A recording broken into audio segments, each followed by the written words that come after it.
Adam, thank you very much for your time today. I want to talk to you a little bit about joining the Brahmas. You know, you've had some good experience in the Central Hockey League. What was the draw on joining this team at this time? My wife is a Fort Worth native, and we just had a son, Jackson, in August. And we have always wanted to come back down to this area. We've been up in Colorado for the last 3 years, and we wanted to get back to the Fort Worth area where my wife's from and where her mom lives. And it just happened Fort Worth has a team, and playing for Colorado, my first year we ended up losing to the Brahmas in the finals. So not a whole lot of luck playing in this rink, but being on the Brahmas side now of things, it's been a great change and a great change for our family. So it's a great place to play, and we love it. Yeah, that was unfortunate during the playoffs against Colorado. I'm sure that wasn't fun. Bringing up this rink, nobody likes to play here. And, once again, in the CHL's Best of the Best, which came out today, worst rink to play in as an opposing team, and second year in a row, Brahmas fans, most annoying fans. How does that work to your advantage? It's a tough place to play. The fans are all over you. They just being on the visitors' bench, they're banging on the glass, they're yelling and screaming at you. And they basically feel like they're on the bench because they're right on you. It's a tough place to play in. It's a smaller ice surface, even though I think they say it's a regulation size. But it's you got to play a simple game. Things come at you a lot faster than they do in regular rinks, and you have to play a style of game that Coach Wildfang has us playing. It's little chips. It's not turning the puck over. It's shooting the puck and getting to the net, and that's how you win games in this rink. And playing in Colorado, we didn't figure that out. I don't think I won one game here when we were up in Colorado. It's a tough rink to play in. It's you got to keep things simple. But as you said, I think we've lost 5 games in our rink this year, and it's basically due to we know how to play the game, and our fans are behind us the entire game. They're loud. They're in your face, and it's nice to have them on my side now this time around. So you've run the gamut of rinks in your career so far, playing in packed arenas like the Budweiser Events Center, playing down in Corpus Christi. You've got NYTEX now. How do you, as an individual, how do you feel about playing here? What is it that you like about this arena? It's kind of my style. I'm not exactly the most. I'm not a skilled player per se. I'm more go to the corners, go to the net hard, work hard, get into the greasy areas and score goals that way. So it's kind of tailored to my game, where it's a smaller ice surface and it's more in your face. So I like that aspect of NYTEC. Coming in as captain now, and especially with a group of younger guys for the most part on this team, outside of yourself and Willard and a couple others, how has that been pretty interesting for you working with these guys, and what's been, say, the pros and cons of being a captain in that situation? Yeah, it's my first year being a captain since college, but it's kind of stepped right into the role, and Chad and Andrew and the guys who've been here like Ross and Birch and another guy like TJ. It's an easy transition. We have guys like that who are there to help you out. We have a handful of younger guys this year, so they've done a great job too. They've come in, and we rely on them every night to play hard, and they have to play minutes, and they've done a great job. They understand that the pro game is different from the college level, and they've learned, they've adapted well. And Coach Wildfang has got us playing the style that he wants, where it's a simple game where you work hard, you work for everything that you get, chip pucks in, get the puck to the net. We have a great group of guys. That makes it a lot easier. You don't have any cancers on the team that make problems when you come to the rink where I don't know, it's tough to get up for practice, get up for games, because there's guys who are goofing around and not taking things seriously, but at the same time we have a group of guys who enjoy to have fun. And that's the thing, when you're playing pro hockey, there's ups and the downs of the season, and it's those down part of the season when you gotta try to keep having fun, come to the rink with a smile on your face, and just work through those tough times. And the group and the core of guys that we have here have been able to do that this year. it seems like the preseason and on in through the regular season, 60 minutes of hockey is being played pretty much every game. I mean, you narrowly see, guys that aren't putting the full effort out through the entire game, which is obviously a great benefit. But you also got a group of guys that aren't used to playing this many games in a season. Do you think that this is worn on them? How do you think they're, getting accustomed to that? Yeah, I think it was in December, we played a whole handful of games in a short amount of time. And there's parts of the season when, like as of late, we haven't been playing a whole lot. 2 games here, 2 games there. I think we have 7 games in 10 days coming up to finish our regular season.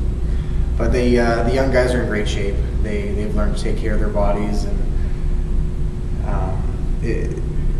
we get enough time off when we do. We have to use it right. And as being the older guys, try to help the younger guys out, knowing that okay, there's the green light to go out and have fun, and there's times where you need to stay in and get your rest. And everyone's done a great job this year. So it's nice that way, and it's not like we have to be babysitters for the younger guys. Like, there's guys who are 21 years old. That's those are guys who were born 1989, 1990. So all of a sudden I'm one of the older guys. I don't know how that happened, but it's been a great year so far. Talk about the fan experience, not only coming in, versus other places that you've been to, but how's that been coming in with them setting up the apartments and just the little things that they do throughout the season? How's that been for you and the guys? It's been great. We didn't have a booster club in Colorado, so they're like a family. They bring us in. A lot of guys from out of town. They've never lived in this area, and the booster club, and even fans who aren't in the booster club will give the shirt off their back. It makes you feel very comfortable in the area, and knowing that they're behind you 100%, win or lose, they're going to be there for you. They give us snack bags on the road that are incredible. It's a very family-like atmosphere, and that makes things easier and more comfortable on the ice, and it kind of turns into feeling comfortable and playing well out there. So I imagine you've known Fogger for a while here. How has it been being captain under him? How has he used you, and how do you feel working with him to achieve the ultimate goal here? It's been great. He expects a lot of all the players, and just try to set a good example for the younger guys, and for everyone in our room, for that matter. I know what he wants. I know what he tried to figure out what he's thinking. It's not like he puts a whole lot of pressure on me. He just kind of lets us go. If we need team meetings or whatever, we'll call him and try to iron things out, to try to take care of any problems through players, so he doesn't have to get involved. But he's very passionate. He wants to win, and it rubs off on the players in the locker room. So it would almost be nice if he'd throw the gear on every once in a while, just to show how much he wants it. And I'm sure he'd be able to do that no problem.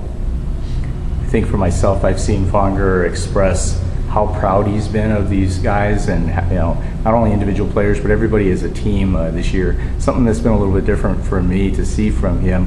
Has he shown that in the locker room, or does he stay pretty much all business, or after game meetings, during game meetings? How has that been? No, he understands. He knows when to give us a little swift kick in the pants here and there, because we have to play full 60 minutes. If we play 40 minutes of the 60, we're probably not going to win. So we have to make sure we play a solid game from start to finish. But at the same time, he builds guys up. When you deserve a pat on the back, he'll do it, and he'll try to keep things positive on the bench. It's one of the things that we've been working on as a team. Is trying to stay positive, even when things are kind of getting a couple bad bounces here and there. All of a sudden you're down 2-0 in the first 10 minutes. Just trying to stay upbeat, and he's gotten a lot better as the year has gone on, and as everyone has as a whole. So but after games he'll come in, and as I said, he'll give us the rest and time off that we need. And he's been a good experience. Chris Moran was waived yesterday. I think we'll be seeing a few other transactions made over the next several days as the final playoff roster is set up. Any concern about changes, affecting chemistry, affecting the gel of the guys? It's part of the game. It sucks. It's the pro game. Guys come in, and some tough decisions have to be made. But as one of the veteran guys here, you understand it, and and I think the younger guys understand it's part of the game too. It's nothing personal. There's only a certain amount of guys who make the playoff roster, and when all of a sudden you're a guy you've been with playing here for a while, you run into injuries and the numbers games, and it's tough. But you got to kind of to move on and look forward and to playoffs and to get the job done. So it's whatever happens, happens. And it's Farner's got a lot of tough decisions that he has to make coming up here in the next little bit. But we respect all the decisions that he makes, and it'll be the best for our team. As captain, what's been your opinion of Mark Guggenberger and then also bringing in Ken Carroll as a backup for the playoffs? Googs is he's a great kid. He's young. He's hungry. He wants to win, and he knows how to win. He's played a lot of hockey, and I think he's got a very bright future ahead of him. And I think he can learn from someone. We had Ronnie Vogel here filling in for a little bit, and Kenny Carroll coming in here too. He can learn from these guys and kind of what they do and how they carry themselves, and he can stop a puck, and that's all that matters right now. And he stays hot and keeps working hard. We should be able to put a pretty good playoff run here together. For you and Chad and some of the other guys who've been around for a while, you saw it, personally, Brahmas winning the championship cup here. How hungry are you for that, and how much do you want it? I lost in Game 7 last year against Bossier in Colorado. So I've been to the finals twice in the last 3 years, and I've come up empty-handed. So I don't know how many more years of hockey I have left, and that's one thing I want to do is win a championship.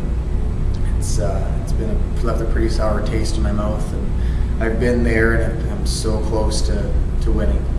And we have everything that we have to bring a championship back to the Brahmas.